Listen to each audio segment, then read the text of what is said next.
We're recording apparently. Oh, fantastic. You said something completely different earlier. You don't even want to be here, Joe Morgan. No, that is not true. You said something completely opposite before we started shooting. I am happy to be here with you. I was just, me being in the shot kind of ruins it, especially when you're wearing such a beautiful shirt.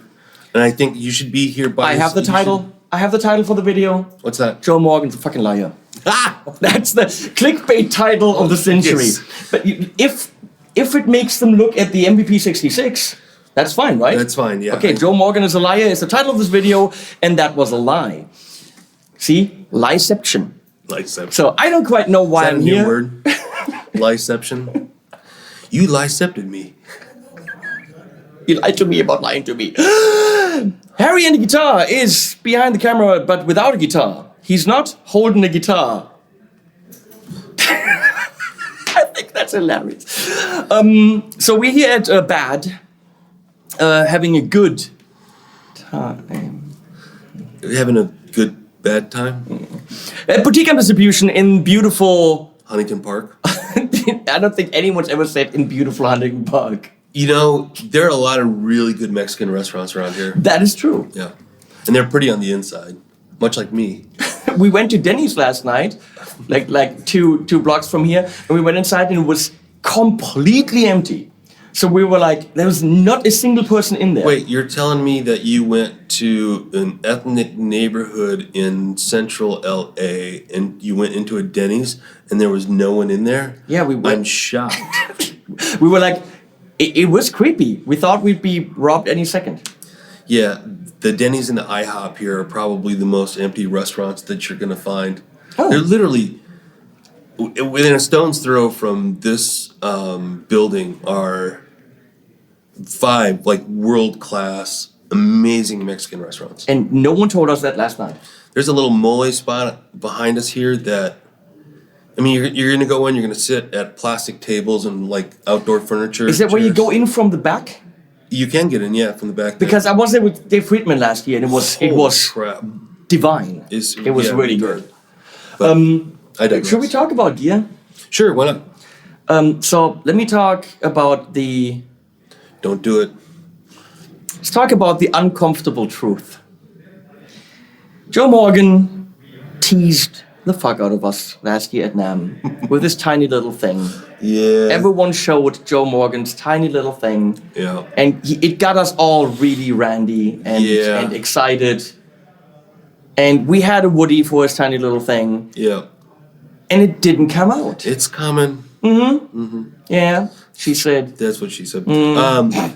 He had this little 5-watt amp and everyone was like, oh my god, little Morgan under $1,000 and 5-watt and portable and the sounds. And then it has to sound great and it has to be affordable. If I was going to do that as a hand-wired amp, that amp would push it over $1,000, and I don't want to do that. I really want it to be $700 is my thing. So in order to do that, everything's got to be exactly right on it so that we can build them fast enough. So and everything's got to work. And unfortunately, I'm on design number 6 with the circuit board that I'm going to use for that amp. And I think we're finally there. So we're going to move that into production. And something like that, an MVP66, we'll probably build hundreds of these this year, which is going to be great. And we'll build them in 5s and 10s, one at a time, at the table, hand wired, like we build all the other Morgans. But when we're doing the 5-watt is going to be the first order of that is going to be 1,000 units. So if I am selling it for $700, my cost in that is going to be about half of that, and then dealers get theirs and shipping and whatnot. So I can't. It has to be right. I can't gamble $350,000 mistake. I get that. So talking circuit board, that's going to be machine placed. No. Hand. Everything's through hole. We're still going to populate the boards, everything else. So no SMD? No, nothing like that. And we're using the super big, thick trace boards the amp will be bulletproof for $700, but it will use a circuit board so that we can make it for $700. Now, since we're here and we got And USA transformers too. and we have No China. 7 minutes. Oh, we took way too long to set up. But let's talk about that for a second before we Yeah. sell this. SMD versus through hole. Because I was just in Italy in a factory that does. They're going to build the pedals for Andrea and Fabrizio from Torino Audio, brand new pedal thing. They're the guys who designed the Clones amp. If you heard about that, the amp that has all the different circuits of all different amps on a board, switchable with relays. The thing that Joyo built. They're very clever guys, and so I was in that factory and learning about SMD versus through hole and seeing how it's populated and that stuff, and they told me that there's no negative side to SMD technology. The positive thing is more that it can be more uniform versus other components, that it's more predictable to have each unit to be the same versus the regular through-hole components. So what's your take on that? Well, my take on that is in a valve amp, when you're using a transistor is a current control device. So what we're doing is we're not using high voltages with that. In a valve amp, we're using super high voltages to get our amplification part, and that's kind of the magic and the whole part of that. With that, you get a lot of current stress, and like with an SMD, the way that it's soldered into the board, the small amount of solder that holds that piece in an amp that's running high voltages is not. I just wouldn't, in high heat, I wouldn't put SMDs in that. So you're saying for transistor-based or pedals? Yeah, fine, it's fine, great. Yeah, knock yourself out. Awesome. That technology is phenomenal. But I wouldn't put it in something that's going to be super high heat. Okay, now that makes total sense. And the other thing is that, when we talk about relays, one of the reasons why I don't do a channel switcher is that a relay is like about a quarter the size of your watch. Okay. And what happens is there's a little transformer in there, and we apply a voltage to it, and it magnetically moves a switch inside there. And that switch is thinner than a cat's whisker. Okay? And that's carrying your tone. So when you spend all this money on these fancy guitar cables and then you have this tiny little... Then you're using a cat whisker to switch your tone around in your amp. I'm not a fan. So what you've heard is Joe Morgan is anti-cat. He's not a fan. I'm a dog guy. He wants them all to die. I've seen pictures of, it's all good. No, I know. Wow. You've heard it. See how I did that? See how I make you instantly look like an ass? Thanks for that. I appreciate it. Okay, let's talk about the MVP, the most valuable PAMP. Yes. So MV is master volume. P is power scaling. MVP. No. Master volume with power scaling. And 66 is I'm using two KT66s in this amplifier. There's another MVP something. Yeah. I have to say that I'm not very familiar with all your terms and all the amps. It very much confusing. All right, so the MVP23. Okay, I've heard that, yes. So master volume with power scaling, 23 watt with EL84s. Okay, which you have tattooed somewhere. Yes, I have EL84 tattooed on my arm. So everybody loves the MVP23. We sell a ton of them. It's been really great for us, but I constantly get asked for more headroom and louder. Use it on a stage, playing with a loud drummer. The 23 will work in some of those situations, but not all, right? And so if you're using monitors or in-ears, you're fine with that. But for a guy that's playing a club and he just wants to get up and over his drummer, he needs a little bit more. So what I did was, first time I've gone to use my power scaling with big bottle tubes. It compresses a little bit more with a big bottle tube, and you end up getting a little more gain out of it as you roll the power scaling down, right? So you have to compensate that. So power amp gain. Yeah, so you get because we're actually pretty loud right now, but there's a fair amount of gain going on there. I can clean it up. And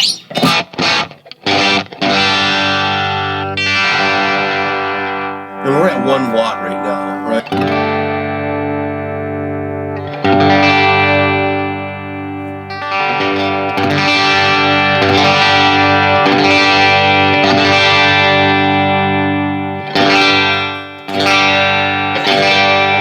To get it to be desirably full, Right. Really taking it all the way back.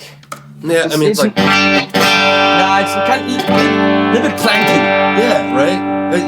Actually, the strings on the guitar are probably louder than right? So you gotta be at least here, and you gotta be.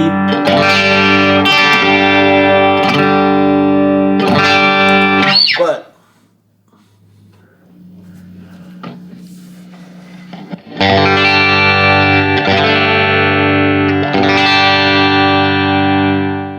that's loud enough. Yeah, that's, And it's still clean. yeah. So that's what they wanted. They wanted to be able to fight against the drummer and Still the be organ clean. player. Yeah, the organ player. Hey, look, if the guy's got his Leslie on stage, you got something to fight against. That damn accordion is just so loud.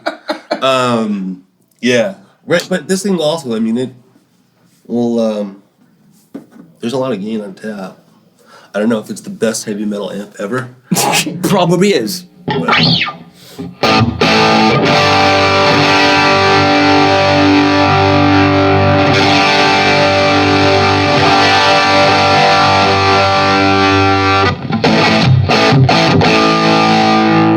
Again, like with all my stuff. Now, why no switch? Why a pull for the Bright? I had the pots. Simple reason, moving on. Yeah, no. I happened to have to go somewhere, already bought them. Yeah, it's like I didn't want to change. Actually, that was really an afterthought. Because I don't think the amp really needs the Pulbright, but No, wait, play a bit? yeah. I mean, if you're the guy that is.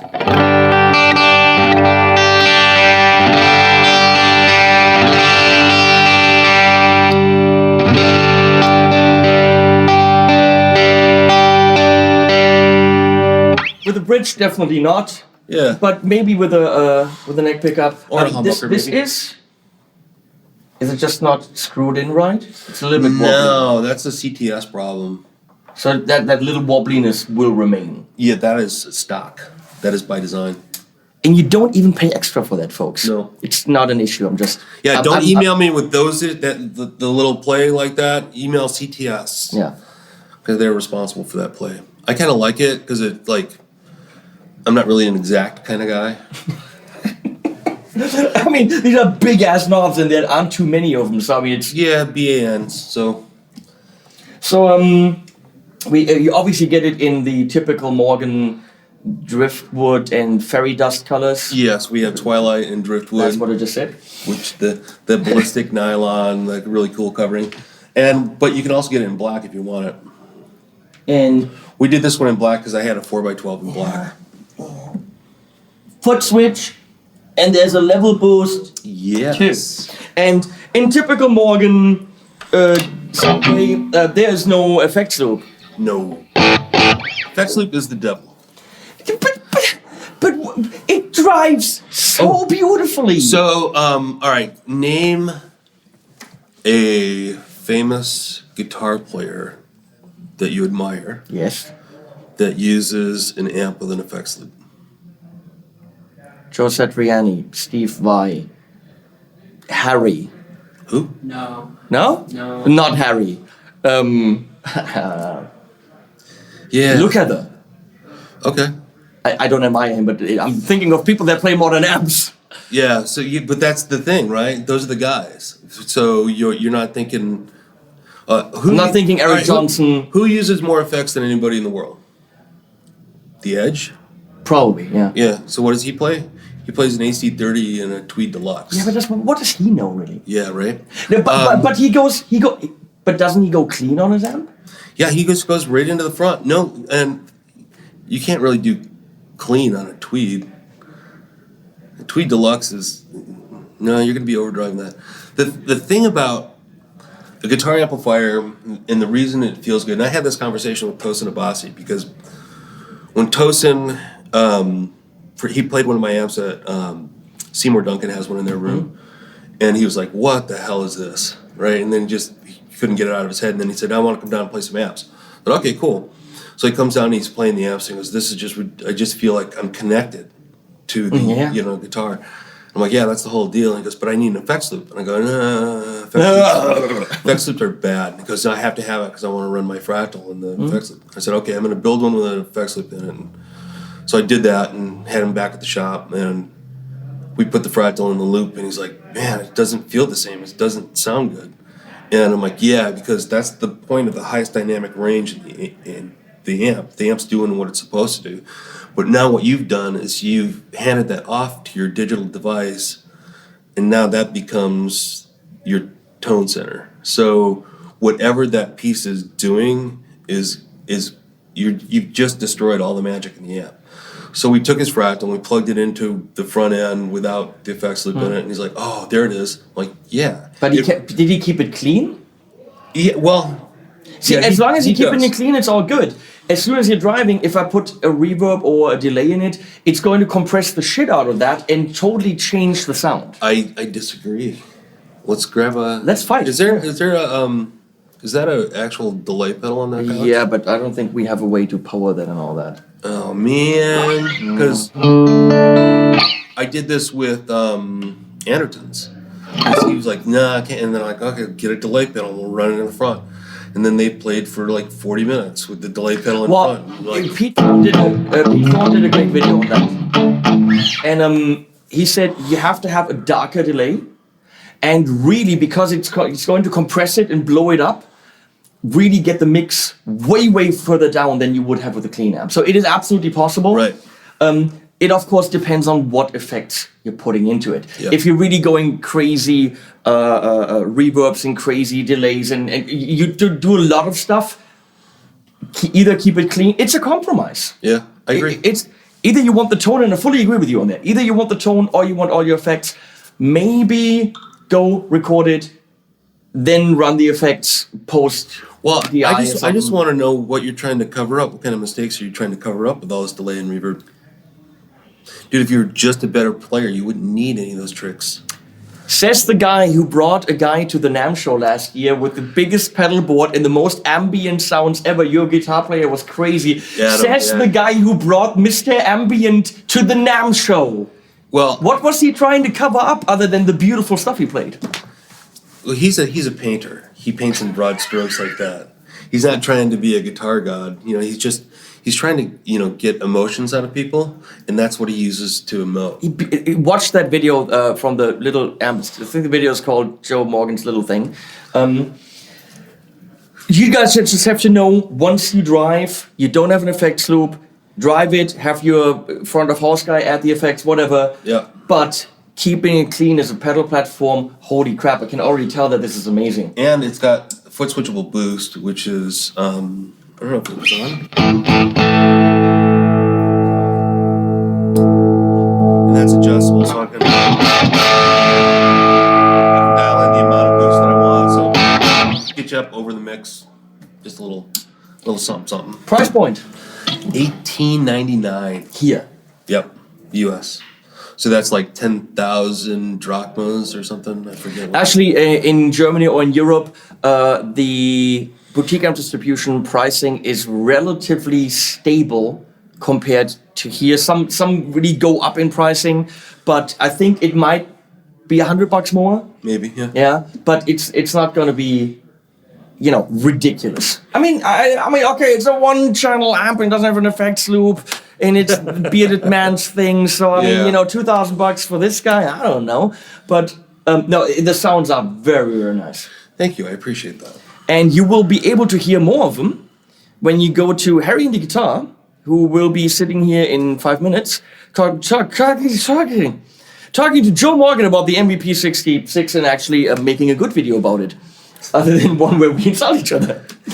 I love this guy. I love his amps. I love my Deluxe AC20 Deluxe AC something. Yeah, AC you must really love that thing. I love it. I just can't. You and the names. Yeah, I mean, Whatever. I freaking, I use that in pretty much every single overdrive or fuzz or boost video. It's a great amp. Thanks, man. Wouldn't mind getting that on the shelf as well. We'll talk. And watch Harry's channel. I'll put a link below if it's available, which it probably never will be because that's what this guy does. He teases us and then runs away and spends. Oh, what? No, this is available. Oh yeah, right. Whatever. You're just gonna hang out on your freaking boat. I see your Instagram. I love that. Nashville Boat Club, best thing I ever. Yeah, done. let's be on the boat in the sun with my dogs and my lovely wife and not make amps for us. That's what that guy does. Yeah. Yeah, you have a life. My life. Yeah, that's it.